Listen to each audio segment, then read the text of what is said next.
Good afternoon, everyone. My name is Erin Meyer. I am the Sustainable Food Programs Coordinator at the University of California, Merced. We're here today to speak with Yoav about the film Food Stamps. I hope I got that right, by the way. Feel free and always correct me should I not. I'm not very good at pronunciation. See, I can't even pronounce pronunciation. Well, you did okay with my name, so. Oh, perfect. Thank you.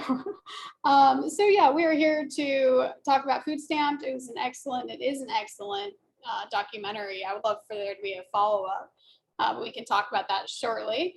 Guillermo, would you like to go ahead and introduce yourself? Yes, absolutely. Thank you, Erin. Hello, everyone. I'm Guillermo Ortiz. I am the Sustainability and Diversity Educational Programs Manager here at UC Merced. And I'm really glad that we have the opportunity to discuss this film, and really looking forward to the discussion. And I would like to thank our guest for deciding to join us on a Friday to help discuss this important work. So thank you so much. Sure thing. Awesome. So do you want to tell us a little bit about your work before we get started and how you maybe got into this? Let's see. Well, I mean, I got into this because I got into this particular project because of my wife, who of course you see and get to know in the film and hear from her.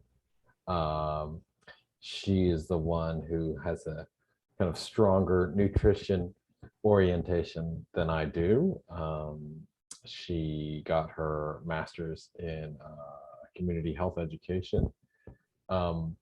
And has just been really passionate about public health, community health, individual health, physical fitness, diet, all of those types of things.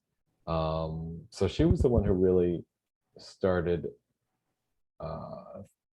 thinking about if people in low-income communities could afford to eat in a healthy way. And you know, one thing led to another. She decided she wanted to kind of find out for herself through the food stamp challenge. And as long as we were going through the trouble of eating that way for a little while, she thought it would be interesting to document. And she married into the film business. So she tapped me to document what we were doing. And in hindsight, I sort of, you know, we kind of started it more as a video diary or just a very casual, you know, small project. We didn't actually think we were making really a film. We thought we were making something short that would go on YouTube. And so in hindsight, I wish I had known where we were going or just kind of invested more in the film from the jump, because what we did was we filmed that brief period where we were doing the food stamp challenge, and then once we edited it, we realized, oh, we have much more here that's interesting than we thought we would. And we also found that we had touched on all these other issues that were worth exploring, like food in schools. So I went and filmed a separate scene to talk about that. What can you get at a food bank to augment what you can get with food stamps? So I went and filmed a scene about that. And so the sort of the second round of filming, which of course, if you've seen the film, you know that that's kind of like intercut into our own food stamp journey. So you see us trying to eat on the food stamp dollar amount, and then you go somewhere else for a little while to explore a related issue. Then you come back to us, and then you go out again into the world. And in the end, that's sort of the editorial pattern or structure of the film, so that we, two of us, are the through line, but you get to go on these little adventures out into the world of food access, and all of that kind of unfolded, pardon the pun, organically, as we were making the film, but only after we had done our own food stamp journey. So, so all that is to say, in a way, I wish I knew it was all going to unfold that way, or at least I wish I knew that it was going to become as much of a film as it did from the beginning. And maybe the production values would have been a little better. But I guess it's part of the character of the film that it is very sort of homemade, and just kind of has a casual feel. So in a way, it's not all a bad thing. But you can kind of tell it's sort of a cheaply made film, but I still am proud of it because it's turned out to be kind of a lovable film, and a film that lots of food banks and other food organizations have used. So it and we got on we went on our own adventures as a result of it too. One of those other things we went out to film after we had done the first round of editing was, of course, the meeting members of Congress as well, which you also see in the film. So we could not have guessed at the beginning, just by doing this little food stamp diary experiment, that we were going to end up going to Washington, D.C. and interviewing members of Congress and combining it with our own story. So I'll stop there and hear what you guys have to say or ask, and be happy to respond. Yeah, thank you. So it was modest, but I love the feel of it. It feels a little grassroots to me, like just very genuine and unique and grassroots. So I like that vibe to it. And you mentioned you explored some of these spaces, like the food in the schools and food banks. Were there any spaces that you were either unable to get to or you thought of later that you might want to explore? Like, for instance, I coordinate a movement of like community fridges. So we have 4 community fridges in Merced now, and they're plant-based outdoor kitchen fridges that offer people free food whenever they want and need it. And people can also leave like their fresh produce as well. Is that like some sort of space you would want to add? Or are there other spaces regarding food insecurity that you might have liked to have explored in this film, or like in a future food stamped too?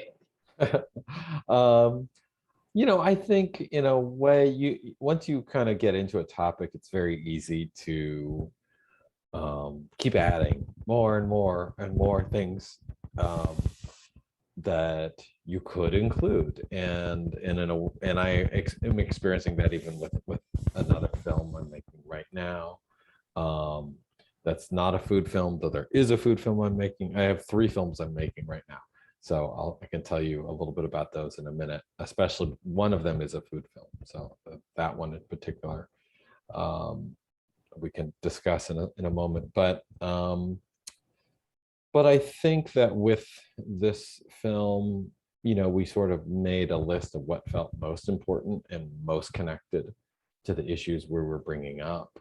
And in a way, what we wanted to do was we recognized that even though we were doing a food stamp challenge, and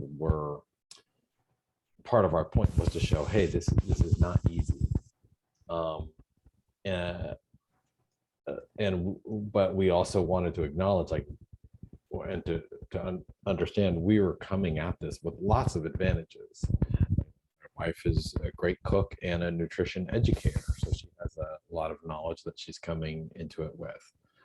We had no kids at that time. Now we do, but so we didn't have these little fussy beings that need to be fed and that only want to eat foods. So that wasn't a problem that we had, that of course lots of American families do have. We have a car, we have great stores near us, so we weren't like stuck in the middle of a food desert like lots of people are. So sort of understanding some of those advantages we had, part of the point of us going on these other adventures was to meet people who had it tougher than we did, to help keep it more real. And those tend to be the heavier scenes in the film, right? We're the lighter side. I'm the sort of fun guy who, cooks breakfast in his bathrobe. But then we go out and you meet some people who are homeless or who literally have like $9 in their bank account. And those scenes kind of hit harder and heavier. And those are the people who are really using food stamps. We weren't, we were pretending. So we were conscious of the fact that we were just pretending.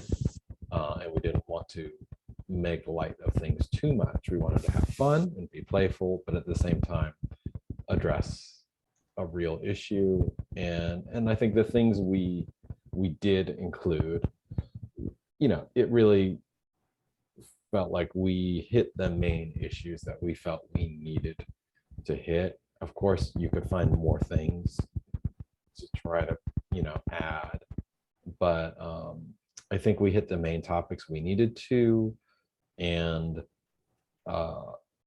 we did so in a way that would kind of balance out, so that the film would more or less be 50-50, our journey and those other stories. And if we kept going deeper and deeper into more and more stories, I think it would kind of make the whole film a little lopsided, where you would be spending too much time kind of away from our story, which is the thing that, which is, the premise of the film and the thing that you're sort of tracking over the course of the film.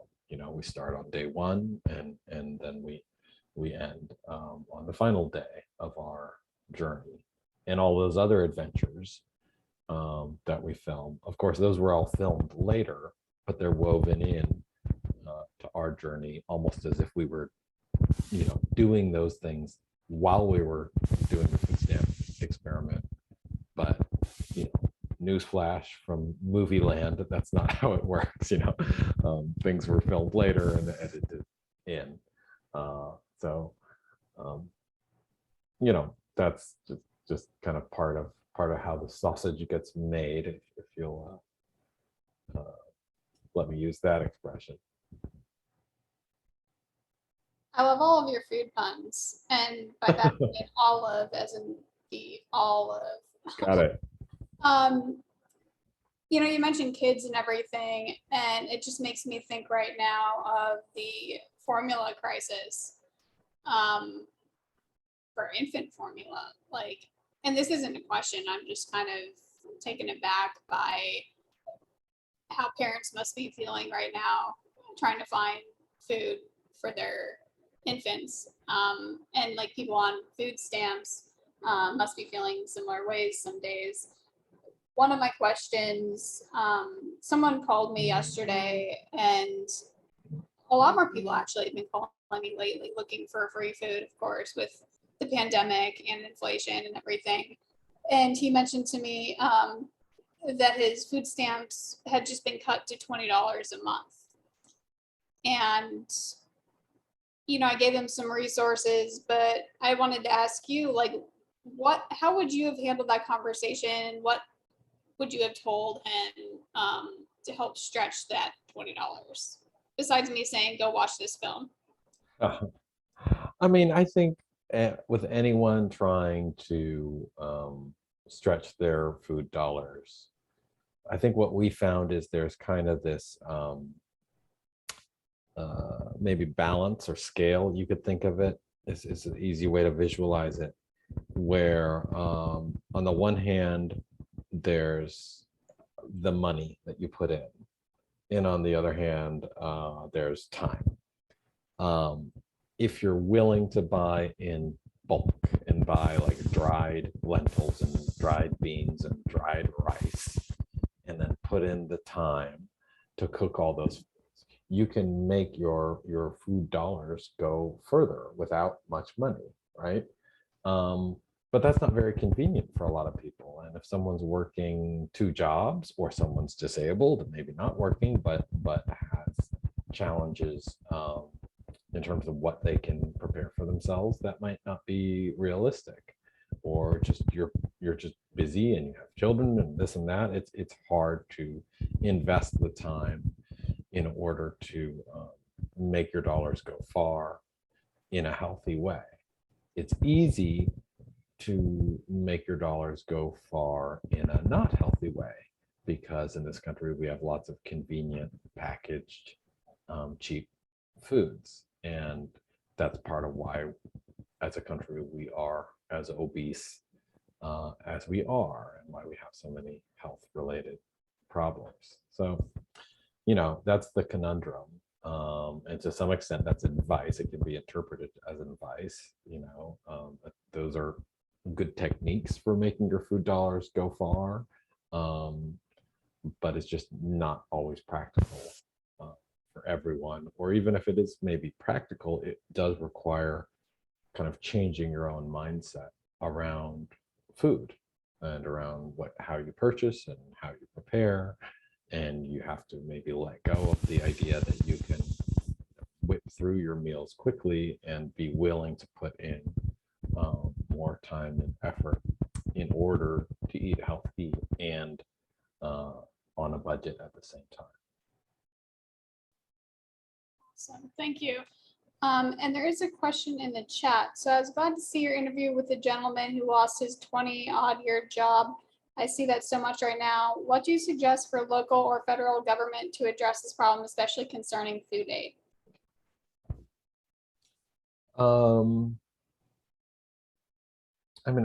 I think it's really important to recognize that food is fundamental, that nobody can succeed and be of benefit to society if they're hungry and struggling.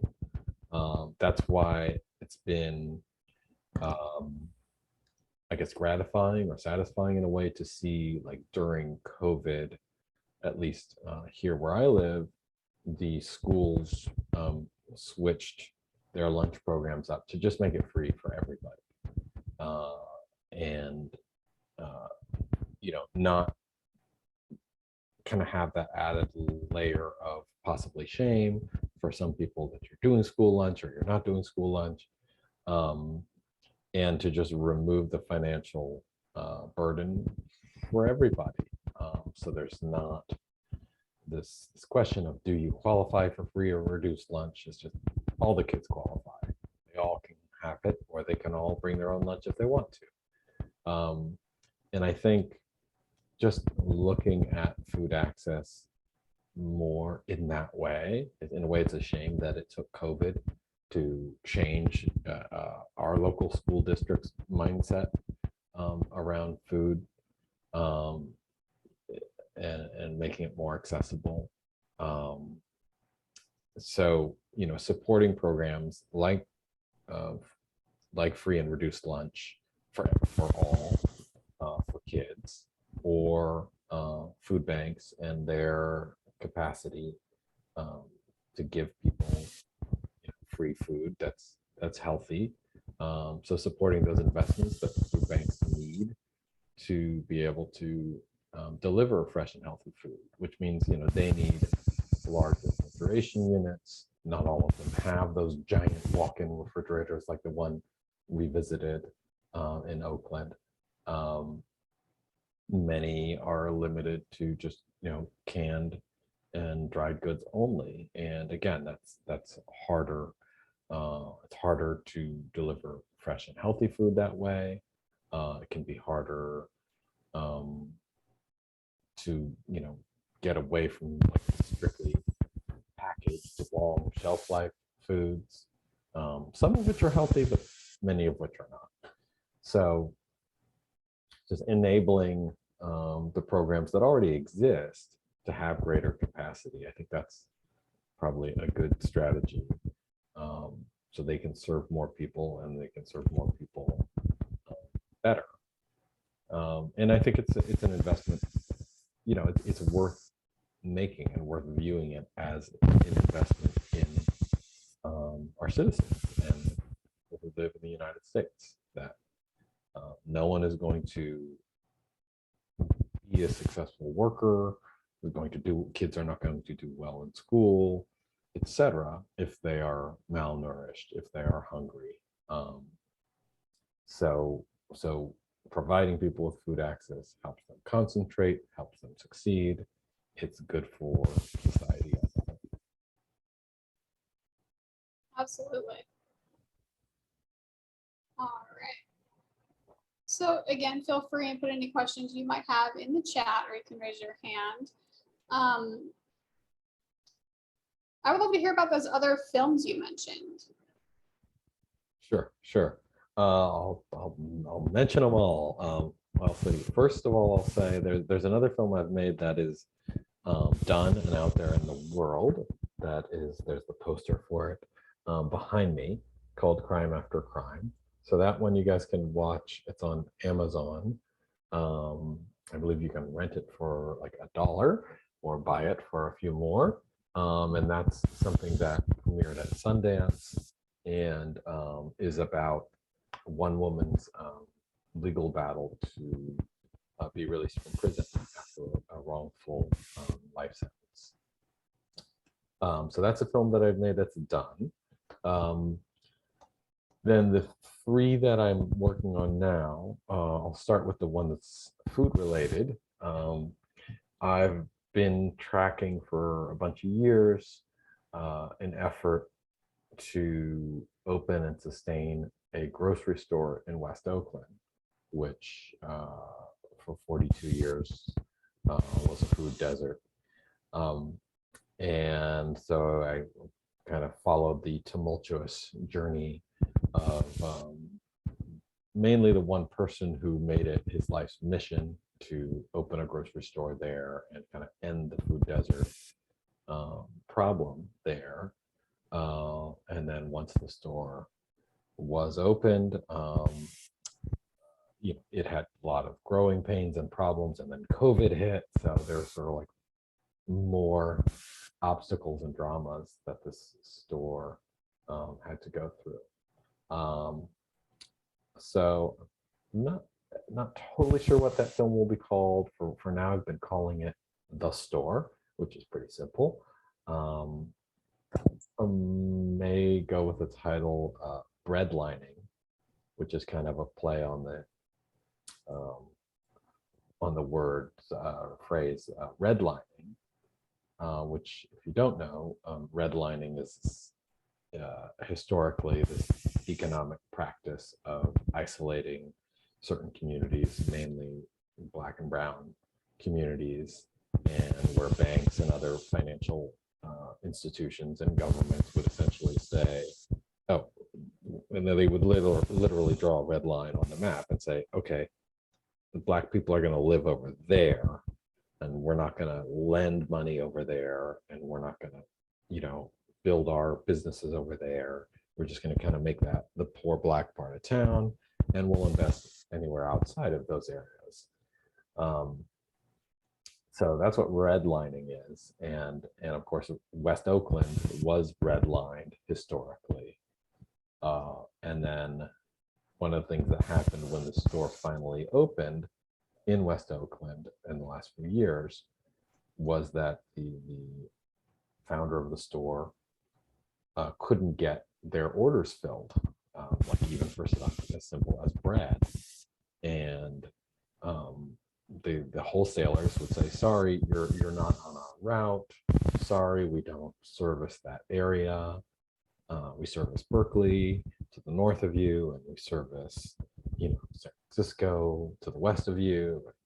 We service the hills to the east of you, but we just don't go into West Oakland.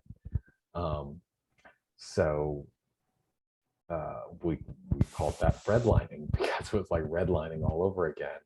And it was depriving this community of simply being able to supply its residents with the basics, bread, milk, eggs, etc.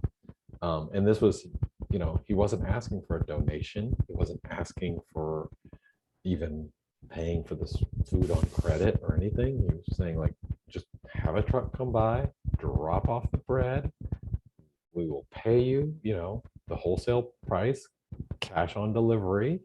But it took a long time for him to convince anyone to deliver food to that store. So it kind of shows you how those legacies of the past live on, and those challenges live on. So that's that film. That's the other food film that I currently have in the works. And then I have two other films that I'm working on that are actually World War II and Holocaust related. So very different, but they're just kind of these powerful stories that I've stumbled into in some ways, and that I'm knee deep in now. And when are the films proposed to come out, hopefully? I hope to have one of those two Holocaust ones done next year. The other food one also possibly could be coming out next year. I hope so.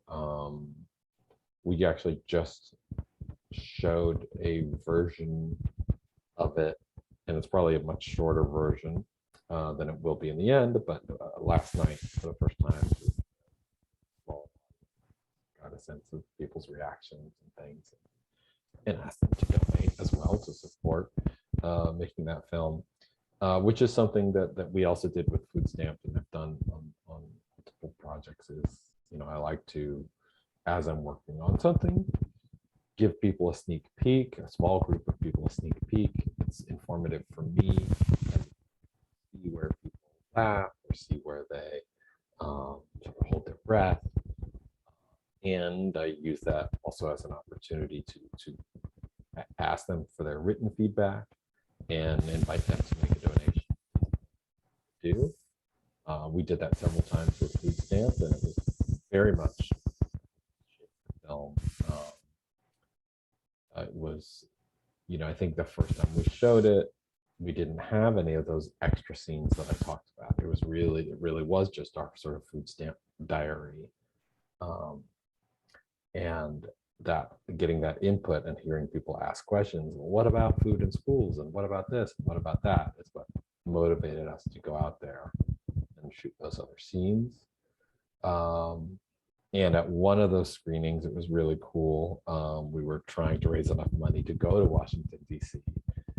And somebody in the audience stood up and said, "How much do you need?" And we said, "Well, we need at least $2,000 for travel."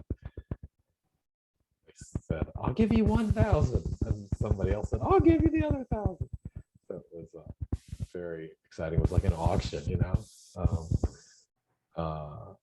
so it can be really validating when you're fortunate enough to have things like that happen, and even when it's not quite that exciting, it still is good to get people's input, get their reactions.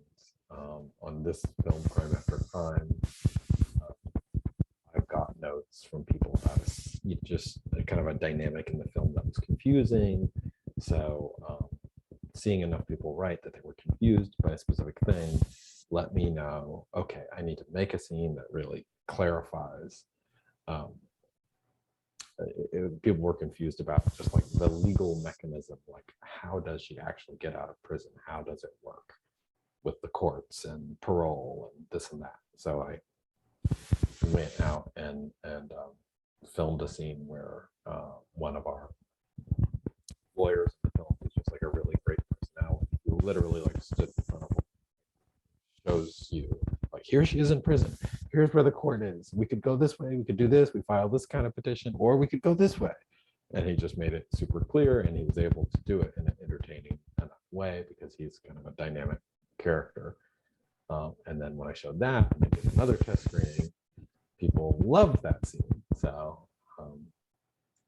it's it's all part of my process. I guess it's more community oriented filmmaking too, that I don't only, I do plenty of tinkering in private, but every now and again I get out and see what people think and then factor that Is that typical? Okay, so I'm going to show one of my weaknesses here. I know nothing about arty kind of stuff. I'm not artsy at all. filmmaking included. So often, does that happen often with documentaries where they're community driven and there's community feedback? I try to implement that sort of feedback and aspect into my programming, like when I'm creating these community fridges and or pantries and stuff, I make sure that I get my community's feedback, like, is this helpful for you? Like, you don't want to just give someone a food box and like say, hey, I hope this helps. Similar like with your film, like I think it's more common with documentaries to do that sort of thing in that way, where the filmmaker kind of organizes a screening and gets input like that, and possibly fundraises like that. I certainly know a lot of my colleagues have done that type of thing. And I think with like Hollywood and major motion pictures, their version of it is essentially completing the film and then doing a test screening. Usually, I think there are certain companies that sort of organize these test screenings where they will rent a movie theater and they'll get audience, a general audience, to come in, watch the film, and write down what they thought. And then there are certain films you can Google these things, and there's certain films like 16 or films like that where the ending was changed because they tested it and they found out, oh, people hate the ending. They wanted to see the girl get the guy, and then they go on and they film a new ending. But their version of it is different. It's more built around finding out in a little bit more of a distant way if it works for the audience, and then sometimes making some editorial changes or even shooting new scenes to make it work. I think Guillermo has his hand up, so. Yeah, no, thank you. Let me look at that. So I have one comment and one question. The comment is, I love the idea of the name breadlining. I think if I had to put a vote to that, that'd be my strong vote. I think it just makes such a strong parallel to redlining and the problems that continue to plague communities of color, not only from the lack of financial investment, but food deserts. And I think that's a very strong one. Second is, prior to coming and working at Merced, I was a congressional staffer in the U.S. Senate. So I would love to learn more about kind of your experiences in meeting with members of Congress and their staff about the film, especially about food stamps program. It's especially when I was working in the Senate, it was an issue that would pop up periodically, right? There was always this kind of push and pull with the food stamps program in particular. And so would love to hear more about that experience and what you thought with meeting those folks. Yeah, I mean, everyone who did the food stamp challenge, not surprisingly, were Democrats. Those are the elected officials that want to call attention to the idea that those benefits might not be enough. And that's essentially the point of the food stamp challenge, is saying, hey, it's really hard to eat in a healthy way on this amount of money.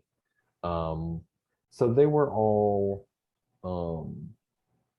I guess, sympathetic to sort of the argument of the film. But I was impressed with them in general.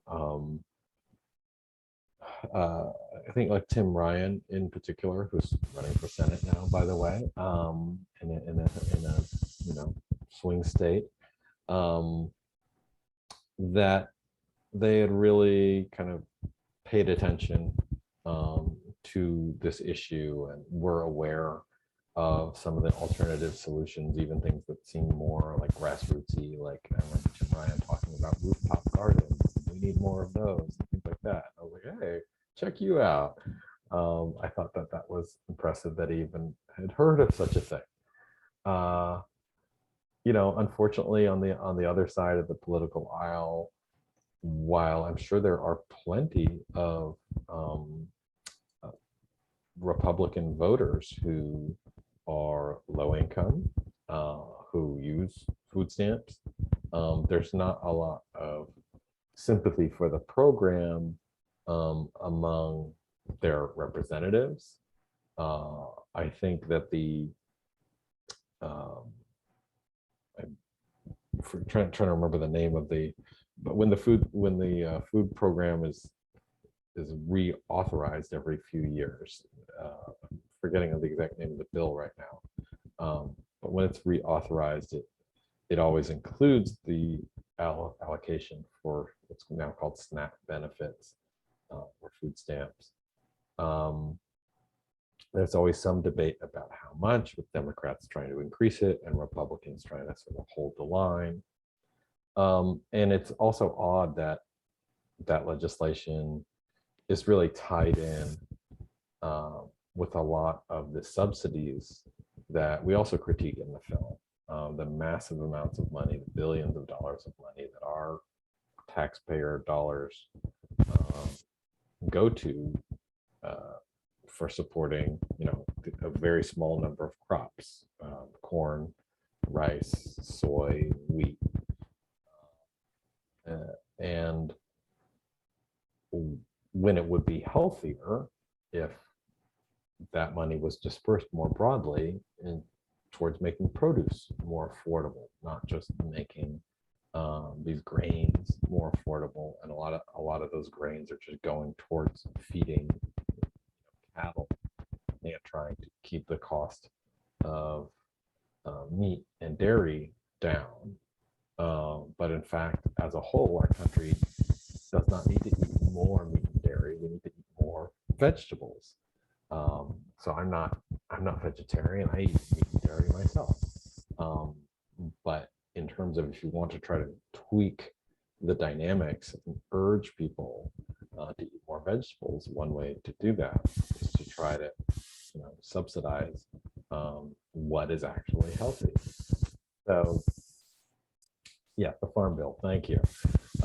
Yeah, definitely. I was about to say, in my head, I was just like, I want to say the Farm Bill, and it was always, I think part of it, from a congressional staffer perspective, was it was always a busy time, but I feel like part of the acknowledgement of tying it with the Farm Bill is unfortunately a lot of politics, right? Because obviously that's a very contentious bill. So you have on one side probably Democrats pushing for increases to the food stamp program, but it's also, if it's tied to the Farm Bill, there's a lot of those subsidies that you mentioned. Well, a lot of those, what are you willing to trade situation, right?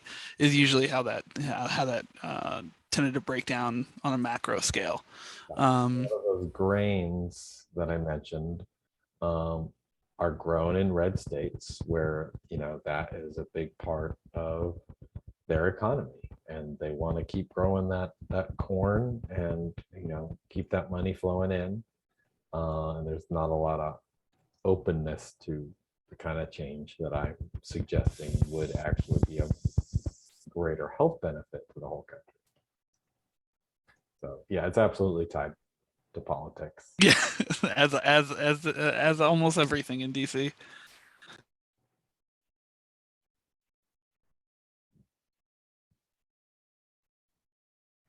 Awesome.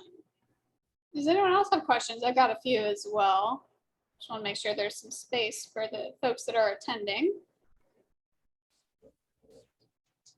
All right. What was your favorite food stamp meal? So this is a lot lighter than the last few. Oh, I don't know. I certainly enjoyed making my little eggs and kale salsa thing, and then at the end we did our Shabbat dinner. So it was all kind of a fun adventure. And I for us doing things like taking extra free samples of cheese and brownies was fun, and it was, in a way, it was all fun and makes you appreciate things more. like I said, kind of in the very beginning of our little food stamp journey, it was as I was finishing my first meal that I realized, like, wait a second, we didn't plan for dessert. And just realizing that when you're on a budget, that things like that are treats, like, really become treats when you realize I, have to make every dollar stretch as far as possible. So I don't know, maybe I'm dodging the question about favorite meal, because it was all good, but more what I got from doing it was just an appreciation for what we do have, what's easy to take for granted, and a little bit more of a sense of like, oh, okay, maybe there's certain things we could do to try to save money, even as we want to eat healthy. Absolutely. Okay, have you undertaken any similar challenges since then? No, no, and we've joked about food stamps too, but I truly don't think we will do it, though. In some ways it would make sense to do it, like, now that we have children. But I truly don't think that will happen. I don't think my wife even wants to sort of be in another film. But but I do think this film that I've mentioned about the store in West Oakland definitely was something I embarked on, I think, because of food stamp, and because of, in a way, how successful food stamp was. We really made it with low expectations. So in a way, it's like, makes it easier to be successful when you don't expect much. But the fact that the film, was in a bunch of film festivals, won some awards, was on TV, has been shown at a lot of universities, all these things that we didn't really plan on at the beginning. It did make me see that there's a real audience for films on these kinds of topics, and that was part of what then motivated me to follow this other story that I'm still following now. Has anyone, I don't know, connected with you on social media or maybe in the public, saying that they've done a similar challenge and how they felt about that? Have you heard any other kind of feelings about the film? No, I mean, lots of people have done the food stamp challenge, but that was true even before we did it, So that was part of what motivated my wife to think about doing it. Was she read about people doing it, but mostly not with a health focus, and so that's what she wanted to bring to the table. Was like, we're not going to just do this and try to survive. Of course we'll survive. We want to see how healthy we can be, and that's why at the end of the film we went and visited a nutritionist and had her kind of analyze what we did and give us a report card of sorts about how well we did. So I think maybe some people were inspired to then do it after seeing our film as well. But whether they took it or not, I think, the point of the film was to just make people more aware of that equation of, what it costs to eat healthy, and more of an understanding that it's not easy, and that people really can use more help, and at the same time that we as a society and from a government point of view could be doing more, should be doing more, to also help make the healthy foods more affordable. I agree. I have one quick question, or maybe just a favor. I would love for you to let us know how we can help you with this new project. Happy to help support in any way we can. It sounds amazing, and I love the name too, if you go with that one. Thanks. What we already talked about, but also I really like puns. So Right. that would be great. Thank you so much for joining us and talking us through this really important matter today. And thank you for those that attended. This is also being recorded so folks can watch it if they want to. This has been amazing. Again, if you want to come back for the second or third, fourth films, we would love to have you. Thank you so much. You're welcome. Have a good weekend. You too. Thank you. Bye.